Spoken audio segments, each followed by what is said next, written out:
विवाह संपन्न हुआ। आज से आप दोनों पति पत्नी हैं।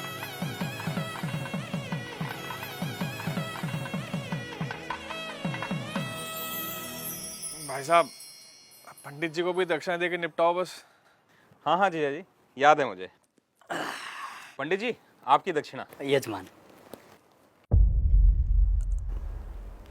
मात्र 1100 रुपए दक्षिणा। अरे तो इतना हैरान क्या हो रहे हैं पंडित जी? जो रेट चल रहा है वही तो दिया है। दक्षिणा रेट से नहीं, सामर्थ्य के अनुसार दी जाती है यजमान। अरे तो क्या पूरी गड्डी पकड़ा दें आपको? अरे श्रीमान, मैंने ऐसा कब कहा? मैं तो बस ये कह रहा हूँ कि आप लोगों ने विवाह इतनी धूमधाम से किया है और दक्षिणा इतनी कम। देखिए पंडित जी, कम हो या ज्यादा, हमें जो देना था हमने दे दिया। अब बाकी बात आप लड़की वालों से करिए भाई। कैसी बातें कर रहे हो भाई साहब?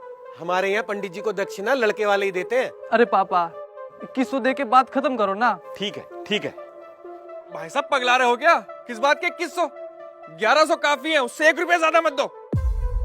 अरे जीजा जी, आप पंडित जी को देख नहीं रहे हो क्या? कैसे शुभ काम को अशुभ बनाने में लगे हुए हैं। अब दक्षिणा को भी इन्होंने भिक्षा बना के रख दिया है। बस यजमान बस, ये आपकी दक्षिणा लीजिए, रखिए इसे।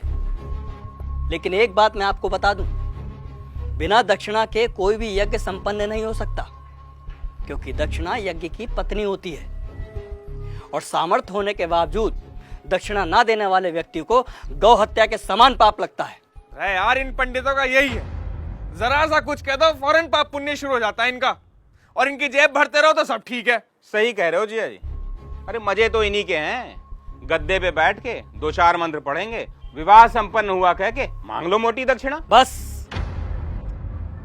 बहुत बोल चुके आप लोग, अब मेरी सुनिए। अरे आप जैसे व्यक्ति लाखों करोड़ों रुपए विवाह के खान पान, गहनों, महंगी गाड़ियों, आतिशबाजी और बैंड बाजों में खर्च कर देते हैं, लेकिन जब समय आता है पंडित जी को दक्षिणा देने का, तब आपके हाथ रुक जाते हैं, मानो पंडित ने दक्षिणा नहीं, आपसे आपकी संपत्ति मांग ली हो। एक बात बताइए, यदि किसी विवाह में पंडित ना हो, फेरे और बाकी कर्मकांड ना कराए जाए, तो इन 56 भोगों, नाच गाने और शराब पी के हुड़दंग मचाने से विवाह संपन्न हो जाएगा? नहीं होगा, क्योंकि विवाह में इन सब का कोई महत्व नहीं होता। लेकिन फिर भी हमारे समाज में वैदिक रस्मों की बजाय इन व्यर्थ के आडंबरों को बढ़ावा दिया जा रहा है।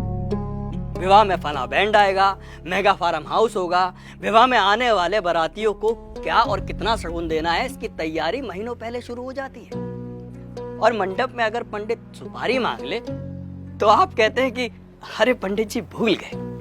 क्या यही तरीका होता है विवाह का?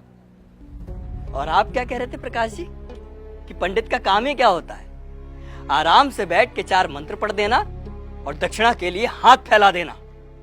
तो श्रीमान सुनिए, विवाह गुड्डे गुड़ियों का खेल नहीं होता, 7 जन्मों का अटूट बंधन है, जिसमें पंडित मंत्रोच्चारण करके देवताओं का आह्वान करता है और वर वधू को परिणय सूत्र में बांधता है। इसलिए पंडित और उनके द्वारा किए गए कार्यों की कुछ तो मर्यादा रखिए। उन्हें दक्षिणा भीख समझकर नहीं, आपको जीवन की सबसे बड़ी खुशी देने के लिए दीजिए।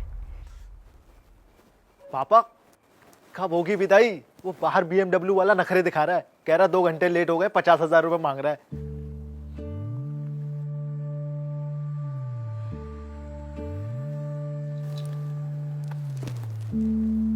ये तुम्हारे विवाह की दक्षिणा।